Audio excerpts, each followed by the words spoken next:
পিরোজপুরের নেসারাবাদে ৮ বছর আগে মিলন বাহাদুর নামে এক মোটরসাইকেল চালককে হত্যার পর তার মৃতদেহ গুমের ঘটনায় আসামিকে যাবজ্জীবন ও তার মাকে ৭ বছরের কারাদণ্ডের আদেশ দিয়েছে আদালত।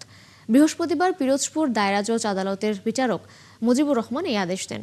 সাজাপ্রাপ্তরা হল নেসারাবাদ উপজেলার সোহাগতল গ্রামের তাজিম ও তার মা রেহানা বেগম। এছাড়া তাজিমকে ১০,০০০ টাকা জরিমানা এবং রেহানাকে ৫,০০০ টাকা জরিমানা করা হয়েছে। অনাদায়ে তার আরও ৩ মাসের কারাদণ্ডের আদেশ দেওয়া হয়েছে। ২০১৮ সালের ১০ ফেব্রুয়ারি উপজেলার বয়ারহুলা মোটরসাইকেল স্ট্যান্ড থেকে মিলন সহ তার মোটরসাইকেল ভাড়া নেয় তাজিম ও আরেক যুবক। এরপর থেকে মিলন নিখোঁজ হয়। এরপর ১৪ ফেব্রুয়ারি তাজিমের বাড়ির সেপটিক ট্যাঙ্ক থেকে তার মৃতদেহ উদ্ধার হয়। এই ঘটনায় ৫ জনকে আসামি করে মামলা করে পরিবার। আসামিদের গ্রেপ্তারের পর জানা যায়, মিলনকে হত্যার পর তাজিম তার মায়ের সহযোগিতায় মৃতদেহ গুম করেছিল।